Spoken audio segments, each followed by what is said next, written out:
अगर इस एहसान पर हम और आप जलती हुई आग के अंगारों पर सर रख दें और शबो रोज परवरदिगार का शुक्र अदा करें, आग ठंडी हो जाएगी। जिस्म खाक में मिल सकता है मगर परवरदिगार का शुक्र अदा नहीं हो सकता। तो जब अल्लाह तबारक व तआला ने बिन मांगे इतनी बड़ी दौलत अता फरमा दी कि इससे बढ़ के दौलत है ही कोई नहीं।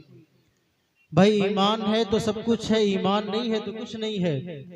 अल्लाह तबारक व तआला ने ये दौलत अता फरमा दी है तो कम से कम इसको गनीमत जाने और ऐसे ना बने कि ना कदरे हो जाएं, ऐसे ना बने कि ना अहल हो जाए।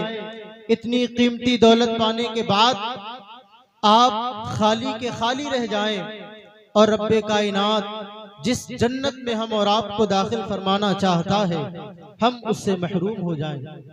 इंसान जन्नत और जहन्नम अपने आमाल के मुतरादिफ जाता है, जैसा वो करता है वैसी उसको जजा या सजा दी जाती है।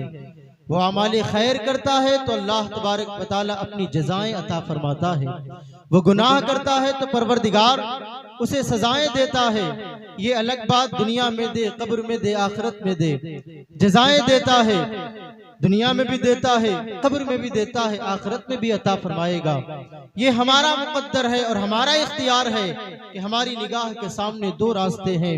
एक वो रास्ता जो हमें बर्बादी की तरफ लेके जाता है यानी जहन्नम पहुंचा रहा है, एक वो रास्ता जो हमें कामयाबियों की मंजिलों की तरफ लेके जाएगा यानी जन्नत वाला रास्ता। वो कौन सा रास्ता है सब जानते हैं, बच्चा बच्चा जानता है। जो अच्छा करता है उसका अंजाम भी अच्छा होता है और जो बुरा करता है उसका अंजाम भी बुरा होता है।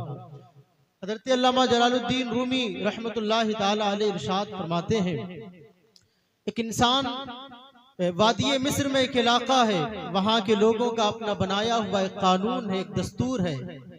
वो साल भर एक ऐसे इंसान को अपना बादशाह तस्लीम करते हैं जिसे वो साल की पहली तारीख को साहल के किनारे से पकड़ के लाते हैं और साल भर उसे अपना हाकिम मान लेते हैं, सुल्तान बना देते हैं। साल के बाद उसे एक खौफनाक वहशतनाक जंगल में छोड़ देते हैं जहां जंगल के रहने वाले मूजी जानवर उसे अपने मुंह का निवाला बना लेते हैं। एक बार साल की आखिरी तारीख को वो अपने पुराने बादशाह को छोड़कर नए बादशाह के इंतजार में साहिल पे आके रुके और आने वालों का इंतजार करने लगे। जो भी पहला आएगा उसे अपना सुल्तान बना लेंगे, जो शख्स पहला नजर आएगा उसे अपना बादशाह तस्लीम कर लेंगे। इंतजार करते रहे, एक जहाज आया, लोग उतरे, एक जवान सबसे आगे था। ये लोग जाके उसके पास पहुंचे, इस्तकबाल किया और कहा आज के बाद आप हमारी रियासत के बादशाह हैं, आज से आप हमारी रियासत के सुल्तान हैं। अब वो जवान कहने लगा, अरे मैं तो कपड़ों का ताजिर हूँ, तिजारत करने वाला हूँ, मैं तो जानता ही नहीं कि उमूर हुकूमत है क्या, मैं तो जानता ही नहीं कि सल्तनत के काम क्या होते हैं, कैसे होते हैं, मैं कैसे तुम्हारा बादशाह हो सकता हूँ। लोगों ने कहा हमारे यहाँ का दस्तूर यही है, जो भी पहला मिलता है हम उसे बादशाह मान लेते हैं और बना लेते हैं। तुम खुशी खुशी मानोगे तो भी बनाए जाओगे, नहीं मानोगे तो जबरदस्ती बनाए जाओगे, हर हाल में तुम्हें हमारा हाकिम बनना ही पड़ेगा। कहा फिर कहा एक साल के बाद हम तुम्हारे हाथों में हथकड़ियां, पैरों में बेड़ियां डालेंगे। फिर तुम्हें उसी जंगल का तस्करा सुनाया। एक जंगल है जहां मूजी जानवरों का बसेरा है, जहां तिरगी है, न पानी है न दाना है, कांटेदार दरख्त है, वहशत ही वहशत है। उस खौफनाक जंगल में तुम्हें छोड़ देंगे। वहां क्या होगा, वो मूजी जानवर तुम्हें खा जाएंगे, मार देंगे और उनसे बच जाओगे। पानी तो है नहीं, प्यासे मर जाओगे, पानी मिल गया, दाना तो है नहीं, भूखे मर जाओगे और चलोगे, इधर उधर जाओगे, तो कांटेदार दरख्त तुम्हारे वजूद को जख्मी कर देंगे। अल्लाह अकबर। इतना खौफनाक अंजाम। कहने लगा मैं तुम्हारा बादशाह नहीं बनता। कहा अब तो बनना ही पड़ेगा, खुशी खुशी बनते हो तो भी बनना पड़ेगा, वरना हम तुम्हारे हाथों में हथकड़ियां पैरों में बेड़ियां डाल के भी तख्त पे बिठाएंगे। अब वो इंसान कहने लगा मेरे सामने दो ही चीज है, या तो तख्त है या तो तख्ता है, या मुझे तख्त मिलना है या तख्ता मिलना है। चलो देखते हैं किस्मत किस मोड़ पे लेके जाती है। लेकिन वो दाना शख्स था, मेरी तरह ना अहल ना कदरा और जाहिल इंसान नहीं था, समझदार था, बीनो दाना था। कहा ठीक है, लेकिन मैं कुछ बात कहूंगा उसको मानोगे कि नहीं मानोगे? कहा आप हमारे बादशाह हैं, आपकी बातें मानी जाएंगी, लेकिन जो हमारा निजाम है बनाया उसमें आप कोई तब्दीली नहीं कर सकते, उसमें रद्दो बदल नहीं कर सकते। कहा ठीक है। आए, तख्त पर बैठे, पहला दिन है। अब इस इंसान को देखें, आज ही तख्त पर बैठा है, पहले भी बादशाह बैठे, लेकिन जब उन्हें तख्त मिला वो कल के होने वाले अंजाम को भूल बैठे। कल मेरे साथ होगा क्या? और वो कहने लगे कि चलो एक साल तो बादशाह बन के जिंदगी गुजारने का मौका मिलता ही मिलता है, चलो बाद में जो होगा देखा जाएगा।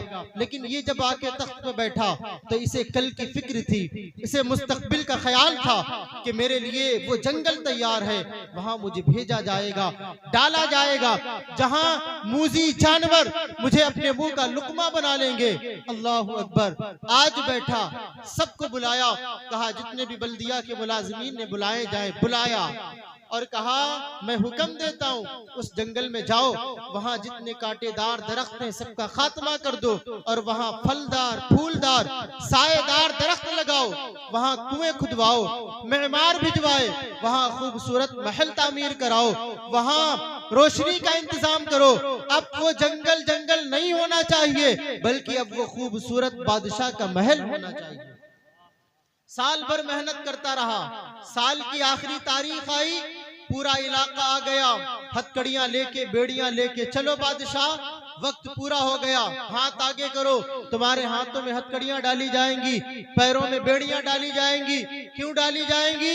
हमारी शर्त थी साल की आखिरी तारीख को तुम्हें उस जंगल में छोड़ के आएंगे।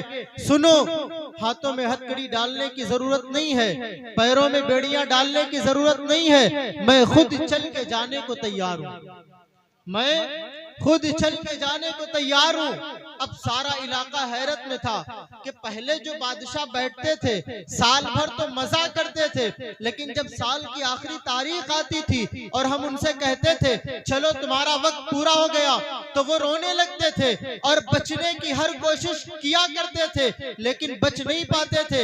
ये कैसा इंसान है, कह रहा है कि हाथों में हथकड़ी डालने की जरूरत नहीं है, पैरों में बेड़ियां डालने की जरूरत नहीं है, मैं खुद चल के जाने को तैयार हूँ। बात क्या है? तो उस इंसान ने कहा अरे ए इलाका, बात यह है कि जो पहले आए तख्त पर बैठे उन्हें सिर्फ तख्त याद रहा, मैं तख्त पर बैठा तो जरूर था, लेकिन मुझे आने वाला कल भी याद था, मुझे मुस्तकबिल का ख्याल भी था, मुझे मुस्तकबिल की फिक्र भी थी और मुझे अंजाम का पता भी था। मैं तख्त पर बैठा तो जरूर था, लेकिन मैं अपने साथ होने वाले अंजाम को भूला नहीं। अब मैं चल के जाने को तैयार इसलिए हूँ कि तुम जिस जंगल को जंगल समझते हो, तुम समझते हो कि वहाँ मूजी जानवर अब भी हैं, तुम समझते हो कि वहाँ पानी नहीं है, दाना नहीं है, वहाँ अंधेरा है, वहाँ घबराहट है, वहाँ खौफ है, वहाँ वहशत है, वहाँ दहशत है। मैंने इस तख्त पर बैठकर सारा इंतजाम कर लिया है, जहाँ दहशत थी, वहशत थी, मैंने वहां खूबसूरत बाग बनवाए हैं, कुएं खुदवाए हैं, खूबसूरत महल बनवाए हैं, फलदार फूलदार साएदार दरख्त लगवाए हैं। अब वो जंगल जंगल नहीं, बल्कि मेरे लिए मेरी दुनिया की जन्नत है। अब मुझे जाने में खौफ नहीं। हजरत अल्लामा जलालुद्दीन रूमी फरमाते हैं यही हाल एक गुनहगार और एक नेकूकार का होता है। जब मौत का फरिश्ता रूह निकालने आता है तो जो गुनहगार होता है वो अफसोस करता है, हाय मैंने अपना वक्त यूं ही गुजार दिया, मुझे दुनिया तो याद रही लेकिन कब्र ना याद रही, मुझे दुनिया तो याद रही लेकिन आखिरत ना याद रही। और वो दुनिया में इस तरह खोया, इस तरह गाफिल रहा कि अपने कब्र के अंजाम को भूल गया, अपनी आखिरत के अंजाम को भूल गया। और एक नेकोकार इंसान जब दुनिया में रहा लेकिन वो दुनिया पे रह कर भी अपनी कब्र को तैयार, वाह वाह, नारे तकबीर, नारे रिसालत।